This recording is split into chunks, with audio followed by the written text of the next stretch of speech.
kagenggeng! Welcome to my mini vlog! Eto nga mga kagenggeng at ako'y naghihiwa na ng sibuyas dahil ano ba ngayon? June 16! It's It's first day of school! Ayun pala yung tama. Nag-kiss na nga pala sa akin si Jonathan dyan mga kagenggeng kasi kukunin niya daw yung isang tricycle. Kasi actually, rest day niya today pero sabi niya babiyahe daw siya kasi sayang. First day of school, maraming pasahero. Kaya pinabiyahe ko na lang siya. Gusto niya yun eh. So ayun mga kagenggeng, naghihiwa nga pala ako dyan ng sibuyas, bawang, at kamatis. Alam nga naman sibuyas lang hiwain ko dyan, di ba? Syempre tayo ay magluluto ng almusal ng aking uri ka-iha. Syempre kailangan natin dapat paalmusalin ang ating mga anak kapag maaga nagising para naman may laman ng utak. Opo, para may laman ng utak. Maging active ang kanilang pag-iisip sa umaga kasi minsan kapag tayo nagigising sa umaga, parang wala tayo sa wisyo, wala tayo sa tamang pag-iisip. Ganyan ako mga kagengging eh. Kaya dapat pag maaga ka gumigising, madaling araw, kailangan mag-almusal. Yan ang pinaka-importante para naman gumana ang ating brain systems. Brain system? So, ayan mga kagenggeng, sinutay-sutay ko lang yung bawang at sibuyas. For me mga kagenggeng, kapag matagal mo siyang sinusutay, mas malasa, mas mabango, mas, alam mo yung aroma, kabog na kabog, yung aroma ng sibuyas at bawang. Alam niyo yan, mga kagenggeng. So, ayan, nilagyan ko na ng kamatis. Oo, mga kagenggeng, pag nagluto ko ng corn beef, nilalagyan ko ng kamatis. Para mas masarap. O, diba? Alam niyo na. Nagsaing na nga pala ako dyan mga kagenggeng kanina. Hindi ko na na-videoan eh. Yung pagluto ko lang ng ulam, dun ko na naisip mag-video. Kaya ayun, hindi ko na-videoan yung pagsaing ko. What?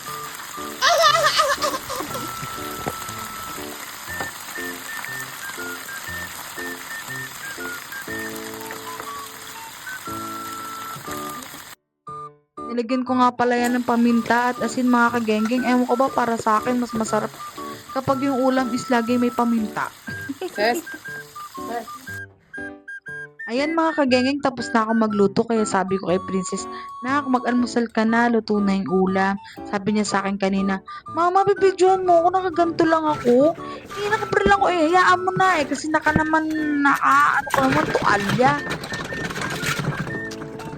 Kaya yun mga kagenggeng, habang kumakain siya, nagugas na ako ng mga plato. Para mamaya wala na akong gagawin, di ba? Hihilatan na lang ako, mag-ML na lang ako, mag-Facebook na lang ako, maglilinis na lang ako, di ba? Kailangan gasto na natin yung mga yan para, ayun, malinis na. At petex-petex na lang tayo mamaya mga kagenggeng. Nga pala mga kagenggeng, baka nagtataka kayo. Nag-aanlaw ako sa planggana. Mga kagenggeng, wala pa kaming tubig dito. Wala pa kaming metro. Kaya sa mga truck na lang kami umaasa para magkaroon kami ng tubig. Kapag may deliver dito ng truck, masaya kasi may tubig kami. Pero kapag walang deliver ng truck, malungkot kasi wala kaming tubig. Wala kaming panligo, wala kaming panghugis ng mga plato, wala kaming pangsaing, wala kaming panglinis ng bahay. At higit sa lahat mga kagenggeng, wala akong panglinis ng ihi ni Lucas. Ang pangi-pangi pa man ng ihi ni Lucas, my God. Kaya dapat kada ihi noon sa garahe namin, naku, pinubuhusan ko agad ng tubig. Kasi kapag pinatagal mo mga kagenggeng, ang panghi. Ayun pa naman, ayaw ko sa lahat mga kagenggeng, yung maalingasaw yung amoy, yung mapanghe. Kaya kapag may ihi agad si Lucas ng garahe namin, nilinis ko talaga agad. Ayan mga kagenggeng, habang hinahantay ko nga pala yung asawa ko, naglinis-linis muna ako, nagwalis muna ako. Kasi nagirita ako mga kagenggeng, ang kalat-kalat ng bahay. Nakikita ko yung mga balahibo ni Lucas. Naku, nakaka-stress talaga. Ewan ko ba, taglagas ata ng balahibo ni Lucas ngayon mga kagenggeng. Konting pagpag niya lang mga kagenggeng. Naku, ayan na yung mga balahibo niya. Mga nagsisilipadan na, feeling butterfly. Kaya ayan mga kagenggeng, nagulis-walis na muna ako. Nakikita nyo ba yung ipis na yan mga kagenggeng? Alam nyo ba kung sino pumatay niyan? Walang iba kundi si Lucas mga kagenggeng. Ayun nga pala mga kagenggeng, tapos na kumain si Princess. Kaya ayan, lagyan ko na ng Bremod yung buhok niya. Alam nyo ba mga kagenggeng, yung Bremod na yan, napakaganda sa buhok niyan. Kahit hindi kayo gumamit ng conditioner, kahit nag-shampoo lang kayo, lagyan nyo lang yung buhok niya yan. Napakaganda, napakabango, ang lambot ng buhok mo. So, ayan mga kagenggeng, i-blower ko nga pala yung buhok ni Princess. Para naman, di ba, hindi siya papasok sa school na basang-basa yung buhok niya. Tsaka gusto niyan mga kagenggeng, i-blower yung buhok niyan.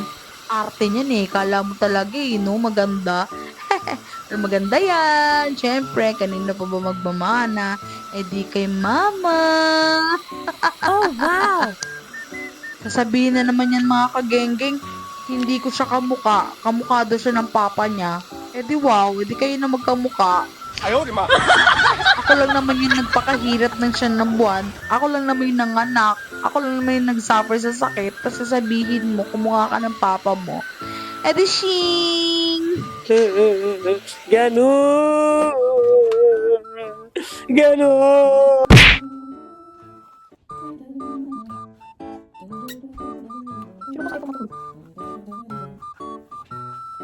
Ayan nga pala mga kagenggeng, pinagbihis ko na si Princess kasi baka maya-maya dumating na yung papa niya. Sabi ko, nak, bilisan mo kasi may iba pang service na susunduin si papa. Tapos ito mga kagenggeng, kinausap ko si Lucas dito. Kasi mga kagenggeng, ang kulit ng aso na yan. Siya lang yung ata yung aso na gustong sumama kapag aalis yung amo niya. Sama din siya. Ito pala mga kagenggeng, nakaalis na kami sa bahay. Papunta na kami sa school ni Princess. Ang ganda ng umaga, no? At ang simoy ng hangin, napakalamig mga kagenggeng. Buti na lang nga lang mga kagenggeng, naging pang umaga na si Princess kasi ayoko na siya magpanghapon. Gusto ko pang umaga na siya mga kagenggeng, diba? Kasi paghapon alam niyo na nakakatamad na mag-asikaso niyan mga kagenggeng. Tapos ang tagal pa ng uwian, diba? Kapag pang umaga kasi mga kagenggeng, parang ang bilis na ng uwian nyo. Para lang sa akin yung mga kagenggeng ha. Ayun mga kagenggeng, nag-kiss na nga pala siya sa papa niya at binigyan na nga siya ng baon. Eto mga kagenggeng, papasok na pala siya sa kanyang room at nag-kiss na rin kami. Sabi ko, hey Princess, pumasok ka na. Ayaw niya pa nga pumasok niya mga kagenggeng at nahihiya siya. Pati ba naman kahiyaan, minana na rin sa papa. At ito na nga mga kagenggeng, may rider na dumating. Ito na nga pala yung parcel ko, dumating na. Pinakahihintay ko mga kagenggeng. At meron pang isa. Parcel is light.